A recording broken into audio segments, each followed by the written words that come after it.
dynamic environments, where polling intervals and trigger thresholds are subject to change, where things get turned on and off instantly, can be a bit hard to implement with Zabbix. Our next speaker will talk about just about such a use case and how they implemented it. Let's welcome Carlos Ortega, Engineering Director from Imagunet. Hello, my name is Carlos Ortega. I'm here to talk about implementing dynamic data collection. It's about a use case that we have here back in Colombia. So let's begin. As I say, Carlos Ortega. I work with monitoring system for more than 12 years and also with Zabbix for more than 8 years. I work for Imagunet, Zabbix premium partner here in Colombia, and we manage we work with many implementation across Latin America. I'm also certified trainer, so I give training also for Spanish speaking people. So let's talk about what does the client have in his network.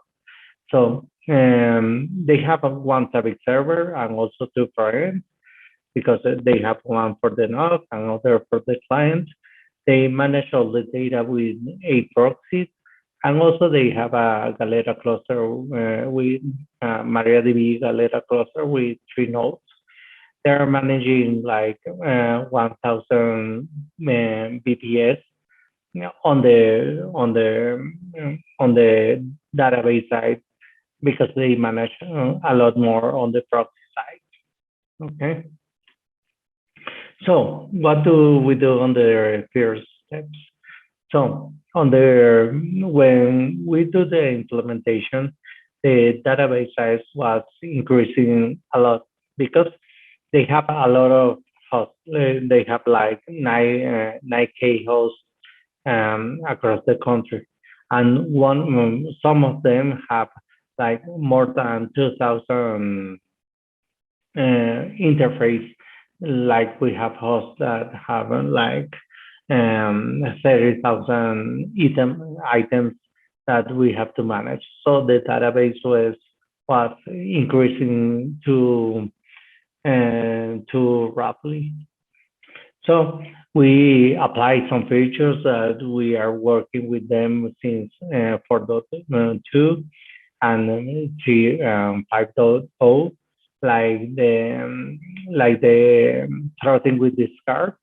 When we get all the status, and we manage to only store on the database one value per host, per item, per hour. So we can decrease the data that we were storing. Also, they have too many interfaces. So they have some interfaces that were interesting, but they have someone that was not too necessary, but they need it because regulatory issues or some clients need to have the data. So we use the override feature that was on 5.0, and so we can implement the first change on the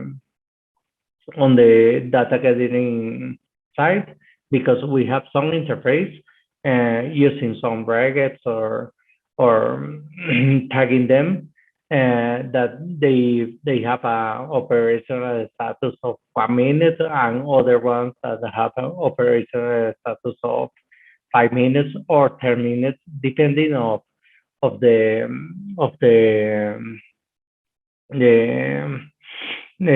critical state of the interface. So, but when we do it, we manage to solve the issues on the database side. But what happened? In the other side, we have some problem on the proxy. Why? Because we use throttling, we use some filters, but we keep having the troubles on the proxy performance, because We have some latency problems, and also we have a heavy use of the pinger and poller, even though we were discarding the data. And also we see something that not all the equipment of the customer was always on, and that was a trouble because we always managed to do some queries about 1 minute query, 5 minutes query. But what happens if the customer doesn't have his equipment um, on weekends or at night or some period of time? So we have some problems like this. Let's talk about the effect that we have on the host. First, we have the normal scenario that we have something like 20 milliseconds latency. So if we have 300 hosts that we're working with this latency, we have like 10 minutes of use of the ECMP pingers per hour. So we can manage with one pinger or two pingers. But what happens if all of them go to timeout? So the 6 minutes that we use, it will increase to 130 minutes. So it's an increase for like 2,500% of the normal scenario. So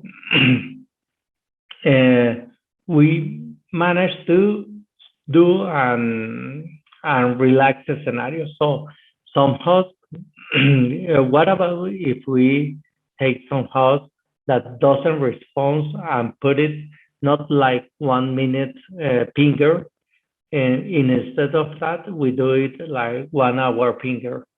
So in this scenario, we have not 6 minutes, not 150 minutes. So we can decrease the use of the finger to 1.5 minutes per hour. So with 30 hosts, we can manage less than a half of the ping that we use on a normal scenario. How do we do that? With some relaxed scenario. What do? We use the Zabbix API in order to update the item configuration. There were with a macro where they have the 1 minute, 5 minute, 10 minute configuration depending on the criticality of the item.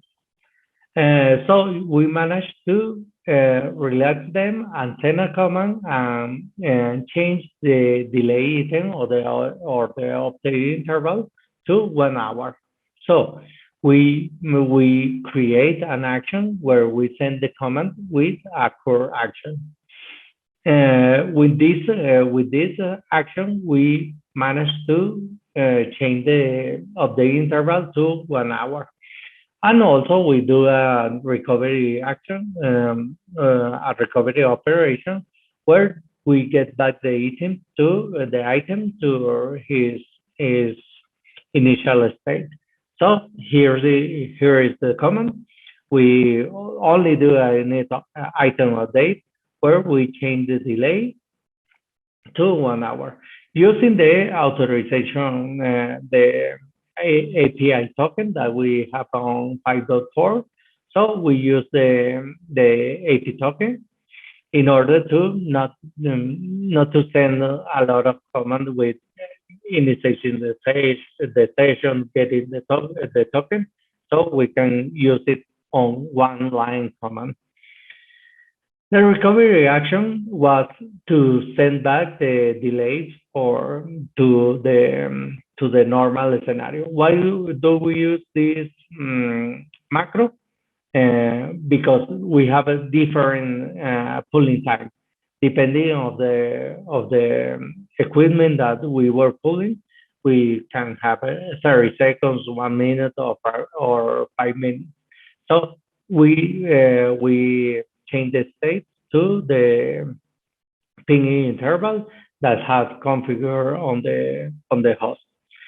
Some important notes that we have to have here, that SLA could be affected because if one host goes up, and we have a relaxing period for 1 hour, it can be affected on the SLA. So it's something that we have to having account if we are using SLA. Also, that the normal monitoring can take about 1 hour per default if we are using the proxy cache, because it can take up to an hour to refresh. Okay. So what was the expected results? We have some dropping on the pinger and also on the unreachable. So many because this relaxing, we were making a lot of less queries to the equipment that we were monitoring, right? So it was with the ping, it was only working with 5 items. So we have some next steps to do in order to increase the efficiency of the monitoring, right? Like this, we want to relax also the LDD items. Like I say, we're working with an ISP that has a lot of interface. So a high percentage of the monitoring items are by SMNP.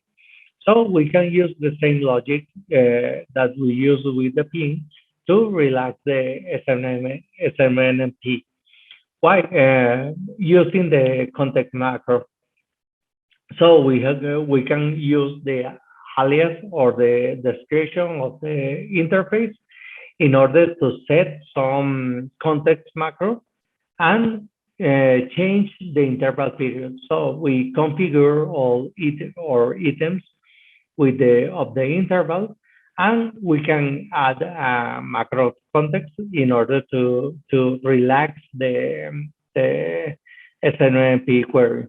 Why? Because as you know, in 5.1, unsupported item are also checked at their standard update time. So if we have a router that is up and getting SMMP data, but it has a lot of interface that are not having the data because of there are pointing to some clients CPA that are not always on. So we are increasing the stress on the unreachable folder, getting timeouts while we're trying to get data from a power off equipment. So with this one, we expect to have a lot of saving of the unreachable folder and also on the normal folder for SMNP. Also, another thing that we want to do is like a second step. If we do an SMNP, ICMP, and the relaxing is working for like one month, something like that, and the equipment doesn't go up, it means that it can be decommissioned or something like that. So we can do a manual, we can do a second action to disable the host.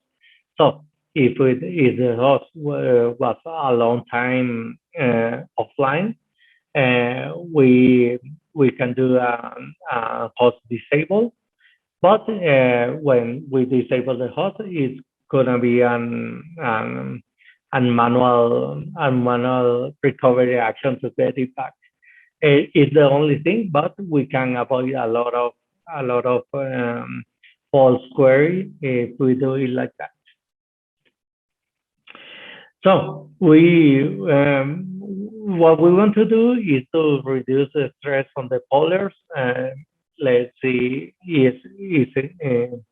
ICMP or SMMP. So when finally we can achieve a lot of saving, relaxing this polling, because we talk about throttling, we talk about reducing the data that we store, but we keep increasing our pullers. So we can use these simple commands and simple action to decrease the number of pullers that we have, and also with that reducing the memory and the CPU that we use on proxy, or reducing also the quantity of proxies that we have. So we can keep these resources, use it to another queries that we want to do on Zabbix. So that's unlimited scalability. We can work with that to monitor more and more hosts with our Zabbix. Okay. Well, thank you. That's what's all for them. If you have any question or something, let me know. Thank you. Thank you, Carlos. Data collection is one more thing that's always great to talk about and learn new different approaches, how different customers use those in different use cases. If you have any questions about this particular use case, or maybe data collection in general and Zabbix features in general, feel free to use the chat and we will get back to you and cover those for you.